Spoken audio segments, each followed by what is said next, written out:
Welcome back to the Rebuilt Parish podcast. We're so grateful that you're here with us today for an episode that is unlike most that we do. Now, we typically talk to one of the parish leaders at Nativity, or we talk to a partner parish and we hear about just some, how to make the change happen and that kind of thing. Well, today we are just getting a testimonial from a parishioner at Nativity who is also involved with Rebuilt Parish, and he shares all about his experience in a small group. I can't wait for you to learn from John Caponiti, Rebuilt coach and co-lead for the ops team at Church of Nativity, where John shares what his life was like before joining a small group, what it was like during joining a small group, and how his life has changed incredibly from it.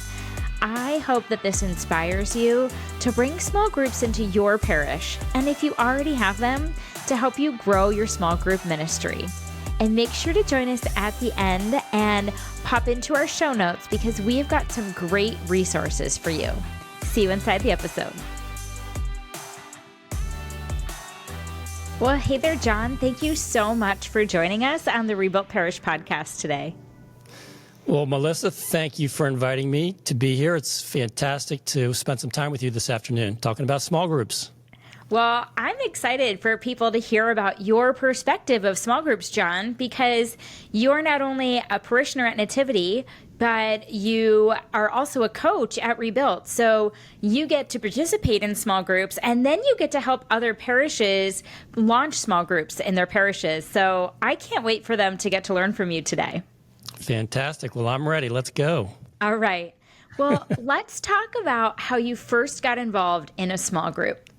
Sure. So my wife and I came to Nativity. Actually, we were engaged in the January of 2014. We first arrived here for a Sunday evening mass, and I tell you what, for me it was life changing. I had never been to a Catholic church like this. I'd been to some evangelical churches over the years that kind of had this similar feel to it, if you will, but the setting here was really different in terms of a Catholic church perspective. So anyway, we started coming here regularly in that spring of 2014, and heard from time to time, either in a message series or through other ways, of the idea of engaging in small groups, taking the big church and making it small.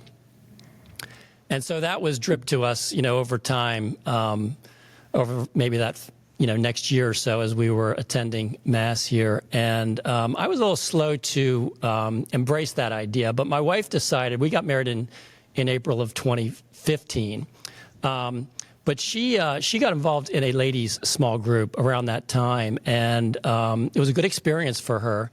But as the season wound down, she wasn't sure if it was quite the right fit for her. And by that time, I was actually starting to think, too, that maybe it was time for me to jump in.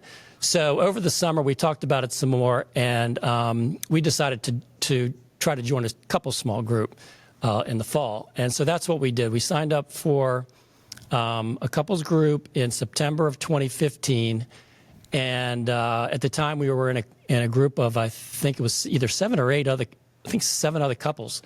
Wow. And so a little bit of a large group, but it was a great first experience, or first semester experience, if you will. And we've been in the same group ever since. So It's been fantastic. Yes. Oh my gosh, almost 10 years with the same small group. Yeah, and actually what happened was the leaders of that group, fantastic people, they moved out of town that following summer. They had a job change that moved them to Williamsburg, and so the group was looking for leaders to take their place, and so we rose our hand, and the others agreed to allow us to lead the group, and so we've been with that group as leaders since 2016.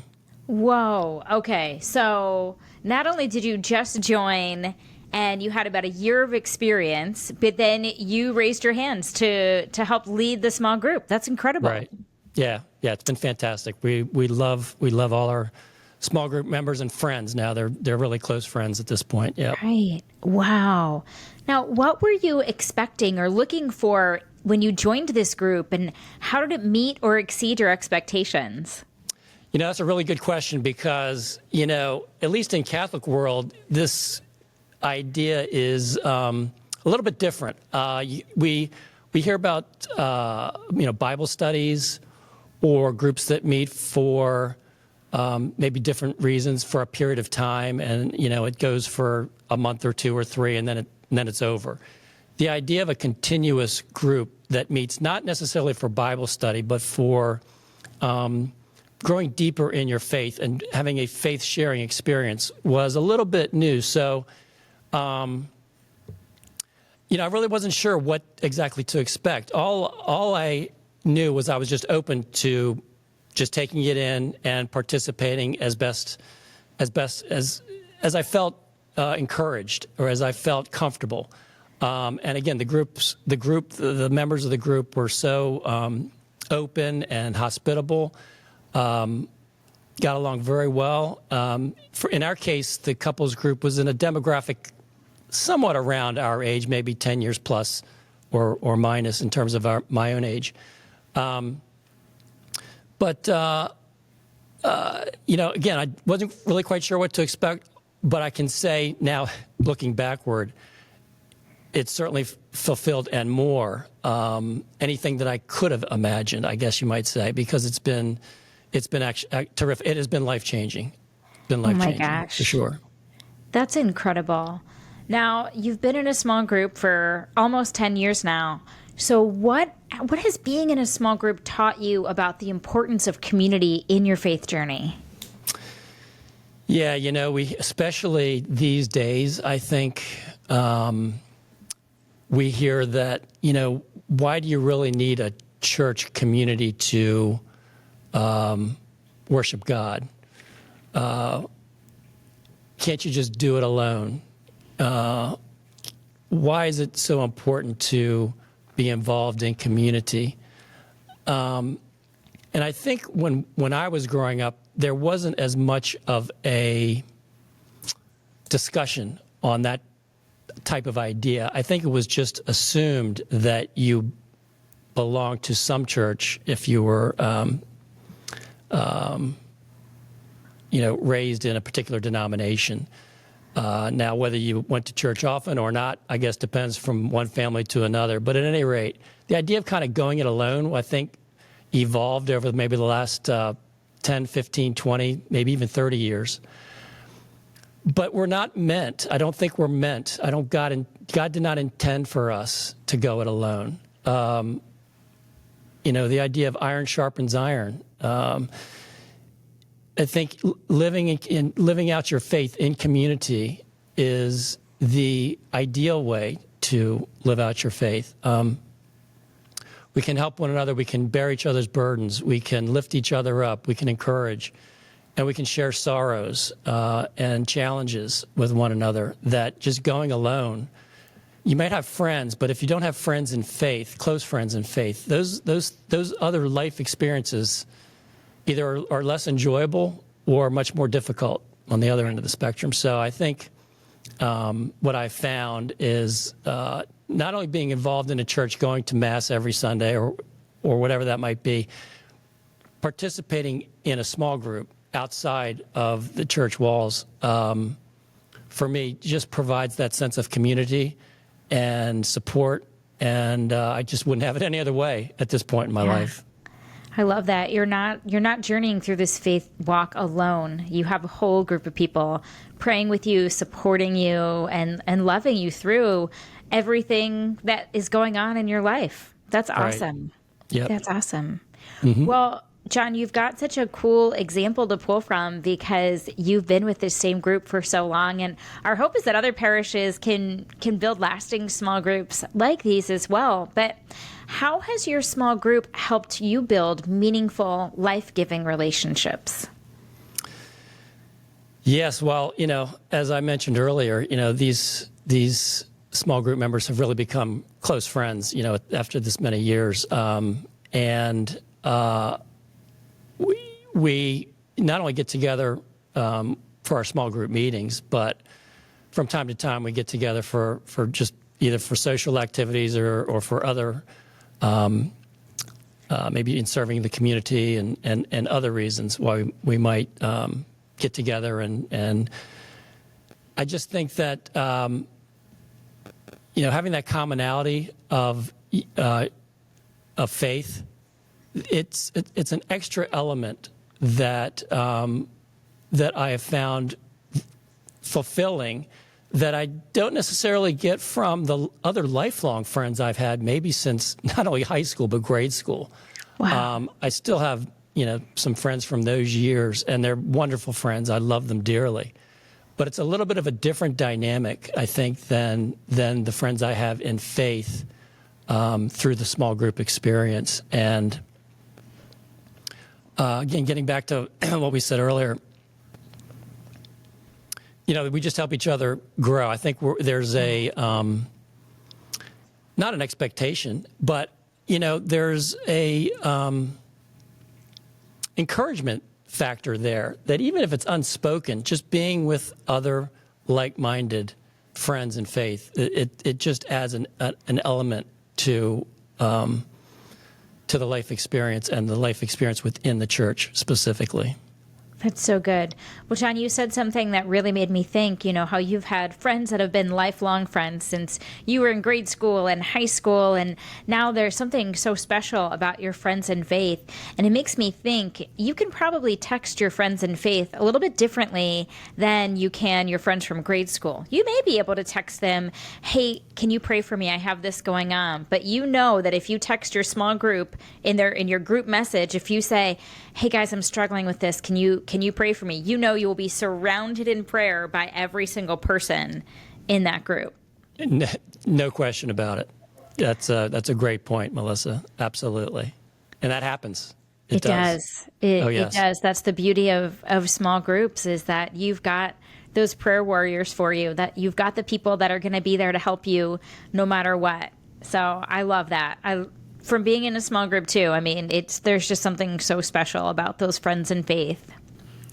Now, John, you said you've had some personal life change and growth through this, but I want to know, what changes have you seen in others as a result of being a part of a small group?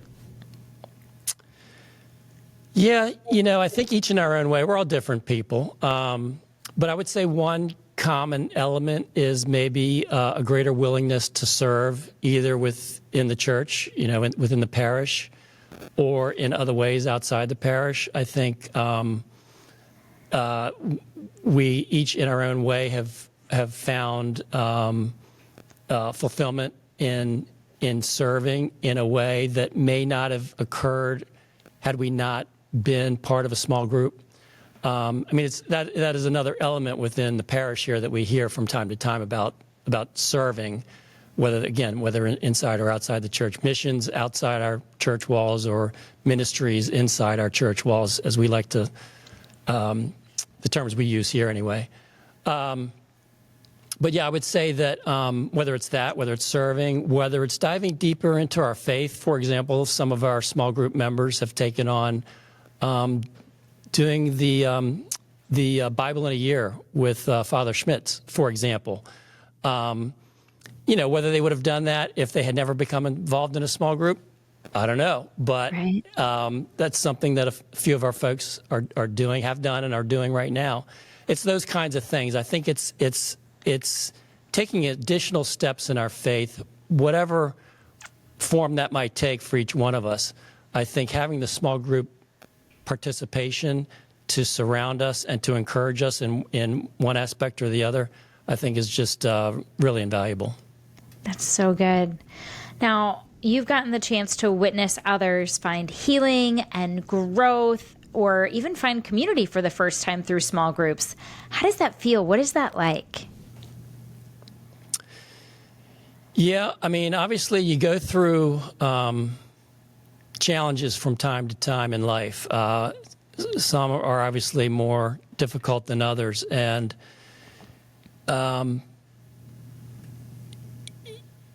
outside of close family members or close friends, sometimes the support we might get could be a little choppy, I suppose I might say. I think that there is something about having friends in faith that when these situations arise, I know for me, for example, I lost a parent several years back. Actually, a number of our small group members have lost parents in recent years. And it's just knowing, I guess, that you've got the support of those people around you who, can help you grieve and just be encouraging and lift you up in those times and other times when things in life, as we all experience, happen from time to time. Well, John, you talk about how your small group can help you through some of those hard times. We know that you kind of need to have a certain amount of vulnerability to be a part of a small group. So what would you say to someone who's nervous about being vulnerable in a small group setting? Great question, because I can relate to that. I think by my nature, I'm a little bit reserved, maybe even shy, and especially around people who I don't know, or I've known for a very short period of time. It takes me a little while to warm up. Now, in my small group experience, it was a couples group, so at least I had my lovely wife Paula next to me, so that helped a little bit. But I think for me, and as I've observed, I think we all kind of take a different time period to kind of warm up to really sharing things that are heartfelt. Right. Initially, I think my experience was when I felt like I had something to contribute. It was more about something I might know, something that came up in the discussion, and whatever it was, I felt like I had something to say that I knew that I wanted to share. And as time went on, it became not just those types of things, but it was more heartfelt types of sharing, things that made me feel a certain way. And I think that just comes with time. Yeah. So I think, being nervous is natural, especially if you are joining a group for the first time and you don't know anybody. Mm-hmm. If you can join with a friend or two into a given small group, I think maybe that helps, knowing that you've at least got one or two people that know you a little bit better than than the rest. Right. But regardless, I just think it takes a little bit of time, and everybody's different. And for someone who's more outgoing and talkative, maybe that might come a little bit, more natural. For me, it took me a little bit of time, but it didn't take too long. I think within, 3-4 meetings, I think I felt pretty comfortable, and kind of by observing what the group dynamic was, I just felt very comfortable. And right. There's, no judgment, no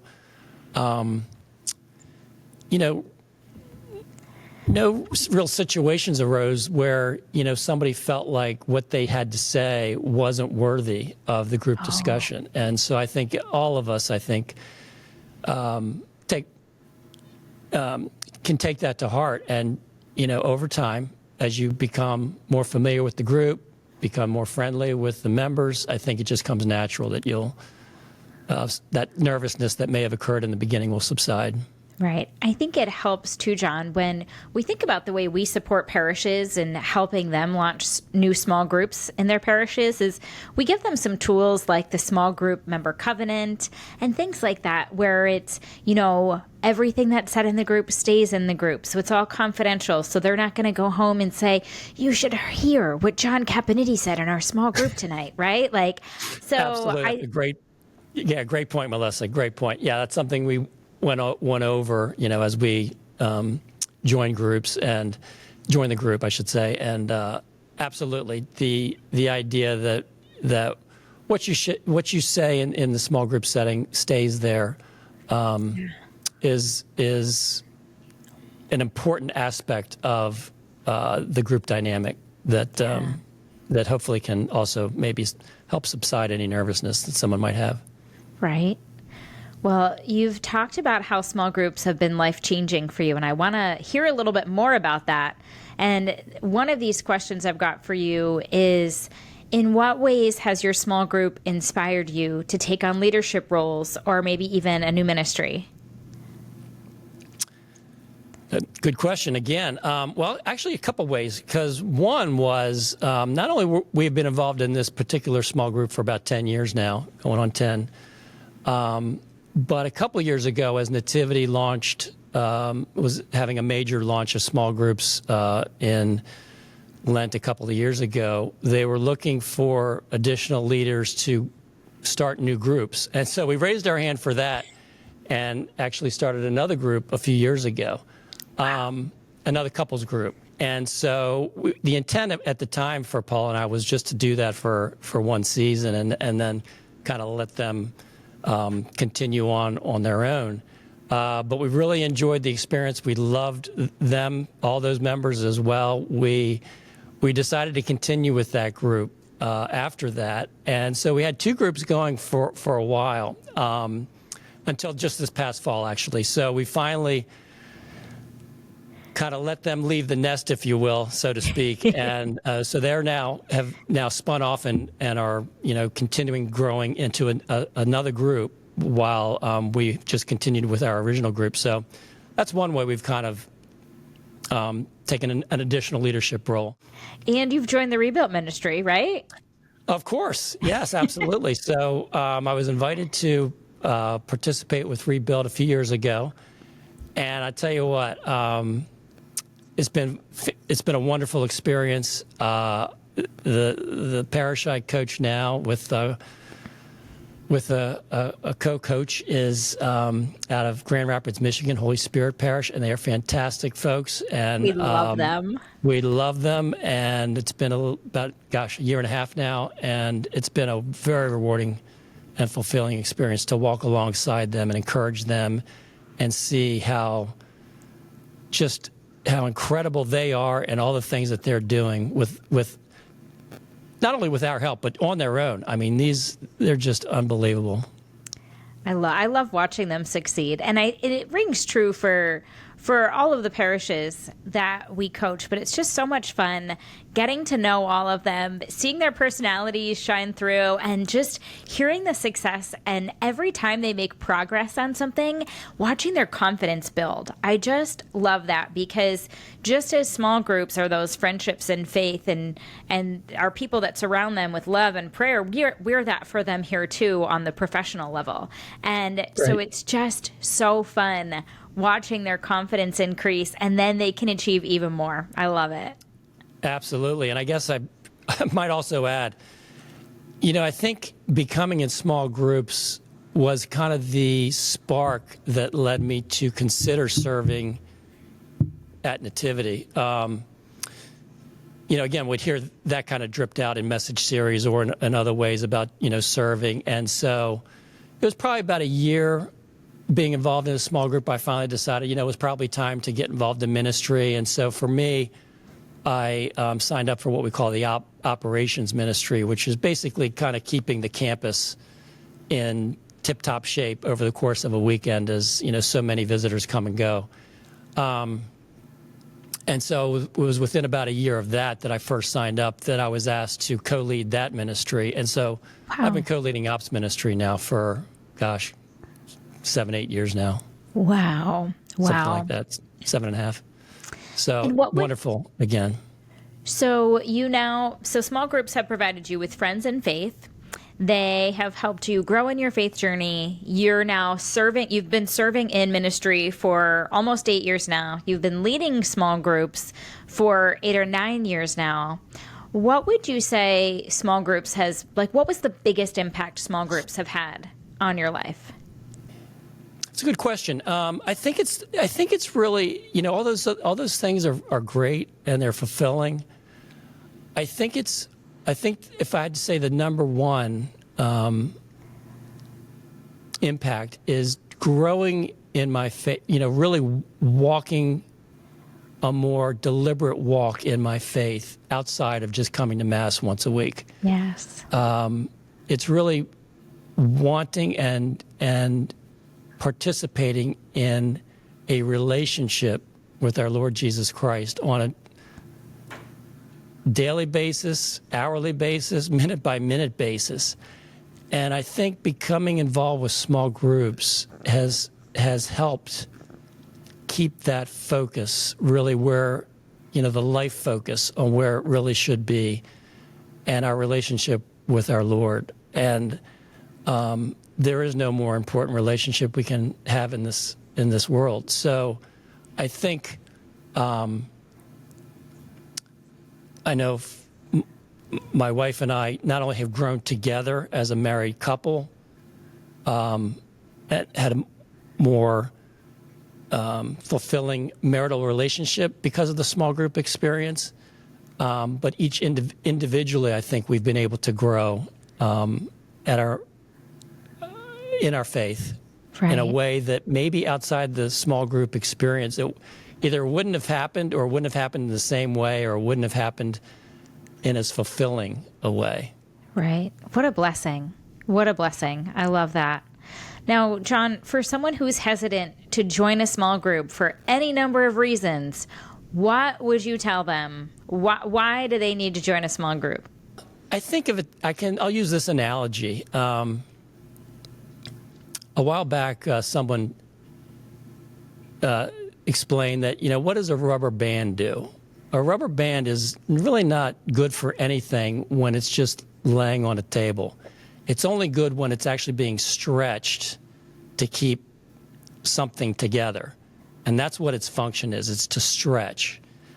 And take that analogy to our life. When we are just going through the motions, are we really fulfilling our destiny? I think it takes being stretched in some way on a regular basis to fulfill our destiny. And that materializes in different ways for different people.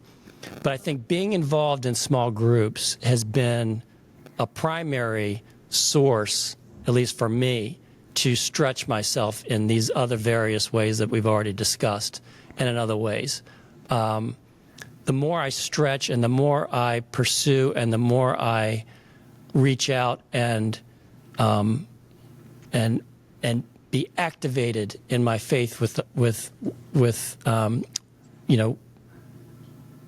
God and with others, I think that is what that's what He intended for me to be.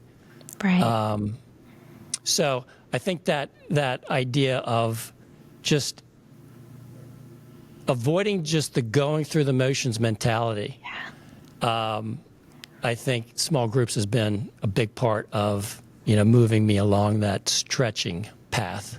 That is so good. I have never heard that analogy before with the rubber band, but that is so good and so true. I mean, a rubber band just sitting there does nothing, but when it's stretched, that's where its purpose is. John, Right. That was beautiful. I love that. Yeah. Sometimes we just need to get out of our comfort zone. Yeah. We want to stay in our comfort zone for a variety of reasons, especially depending on your personality. But again, I think stretching, getting out of that comfort zone, pushing yourself, no matter what your age is, whether you're Right. 20, 40, 60, 80, I think whatever stage of life you're in, I think, having something to look forward to and to pursue and to, goals to set and places to serve, I think is important no matter how old you are. Absolutely. John, what dreams or hopes do you have for the future of small groups in the broader church? Tell us what you're thinking.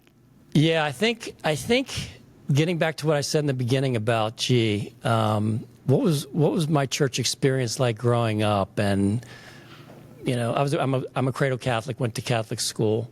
The ideas of small groups at that time, I had never heard of it. I don't even know if my parents had even ever heard of it. I never heard of it mentioned in my parish, certainly. So I think what I'd like to see is that the idea of small groups becomes just something else that people do in a Catholic community. Yeah. It's the exception rather than the rule that a parish does not promote a small group, experience at their parish. I'd say right now, if I had to guess, I'd say, parishes with small groups is probably the minority of parishes around, not only in the United States, but around the world. think that has to reverse. I think I'd like to see that reverse, where the majority of parishes have vibrant small group communities going. And so no matter what parish you're in, if you want to become involved in a small group, you can do it right there in your home parish. You don't have to seek another parish to do it, or to become involved. So that's where I'd like to see it go, and I think it will get there. It's going to take some time, but I think that's the path that we're headed. Oh my gosh. John, can you imagine? I mean, and again, that's the theme of our conference. Can you imagine? Can you imagine every parish in the world being a church of small groups? Love that. Love that. You've given us something to pray for and aspire to. That is awesome. Thank you. Well, my pleasure. John, thank you so much for sharing your personal experience today. This is not something we normally talk about on the podcast, so it was so much fun just getting to hear just the impact that small groups have had on your life and on those in your group too. Well, it's been my pleasure. God bless you, Melissa. God bless the Rebuilt movement. And can you imagine? There's better things yet to come. Absolutely. Well, John, thank you for all that you do for the Church of the Nativity, for Rebuilt Parish, and for how you pour into so many other parishes out there. So thank you. And thank you to our Rebuilt community. We are so grateful that you're spending time with us here today. Make sure to check out our show notes. We've got some great free resources for you there. Thanks for tuning in, and we'll see you next time.